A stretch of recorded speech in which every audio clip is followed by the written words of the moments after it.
Before I start this video, be sure to also check out another channel called Loise Mwangi.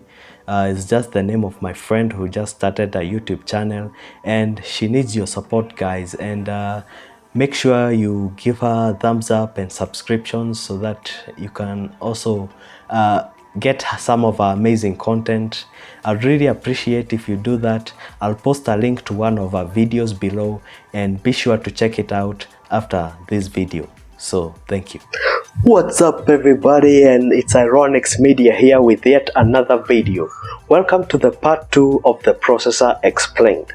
In my last video I explained the processor and what it is and how it works. Now today I want to talk about the naming scheme of the processors. Now I'm mainly going to talk about Intel because there are two main companies which process processors, which are AMD and Intel. But today I'm just going to talk about the Intel, the naming scheme they use, and so that you can be able to understand it. So let's start the video.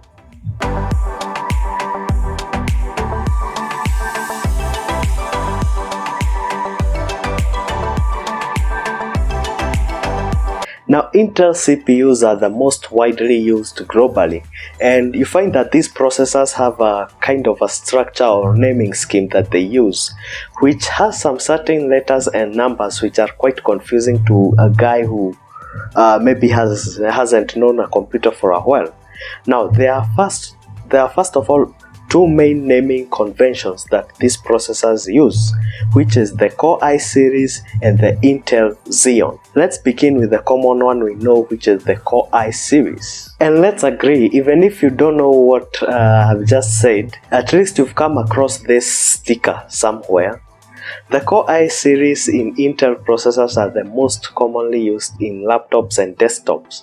And the Core I series, which have Core i3, Core i5, Core i7, and up to the latest, which is Core i9. Now, before I start with the naming scheme, I know you are asking yourself, what does the I in the Core I, for example, in the Core i3 mean? I mean, hako ka I kenya kamekaribia hiyo number 3, what is it?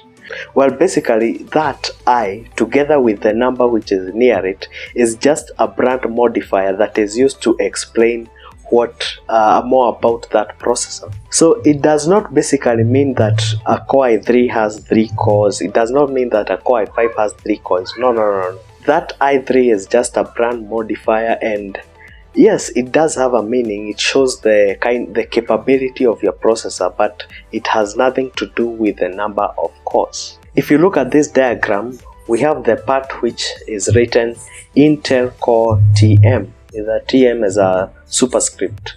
That is just the brand name. And then we go to the next part, which is the i7 part. And that i7 represents the brand modifier. We now go to the next 4-digit number, which represents two things. The 7, which is the first digit in that 4-digit number, represents the generation indicator. In other words, it represents the type of generation that your processor is in. And then the next 3 letters are just the SKU numeric digits. The next letter that is besides that 4-digit number, it represents the product line suffix.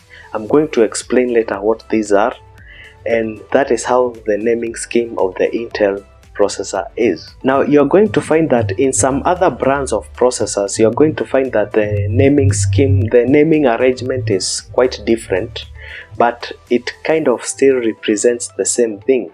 For example, if you look at this model, which is a bit different from that one I said before, it starts with the brand name, which is the Intel Core, and then we go to the brand modifier, then the generation indicator, and then instead of fixing the product line suffix at the end, they have brought it to the middle, and then the next 2 digits are the SKU numeric digits.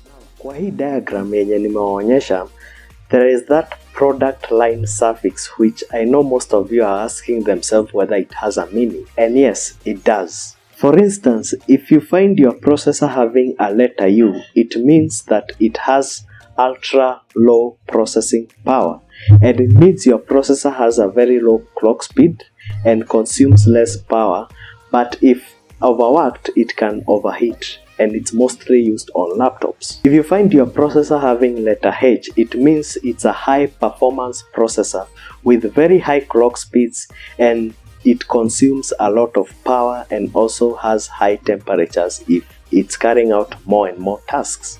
If you find your processor with letter G, it basically means the same as letter H, but the only difference is the kind of graphics card that they use. For instance, letter G uses AMD graphics card and letter H uses NVIDIA graphics card. If you don't know what a graphics card is, don't worry, a future video is coming. If you find your processor with letter Y, it basically means the same as letter U, but only that it consumes less power than U and has a lower clock speed than U, and also produces a lot of heat. Too bad. If you find your processor having letter T, it basically means it's power efficient but not as U and Y, and these are not that common, and as you're not going to find them a lot in the market. If you find your processor having letter M, it basically means it's a mobile processor. Okay, not a mobile phone processor, don't confuse. Finally, if you find the letter X on your processor, boom, you're lucky, because these are the most powerful processors in the Intel family. They can be used for heavy intensive tasks like gaming, 3D modeling, video editing, and all that stuff. Okay, now it has reached a point of the video where most of you are asking themselves, how the hell am I supposed to know where these things are located or where these details are? Well, it's simple. To do that, all you have to do is just go to the start menu and then type dxdiag, then press enter. If you're doing this for the first time, it's going to ask you whether you want to check if your drivers are digitally signed. Just click yes, it won't affect anything. By doing that, it will open a window that will show you all the details about your computer, be it your sound card, be it your graphics card, be it your RAM storage, be it your computer model name, all that stuff.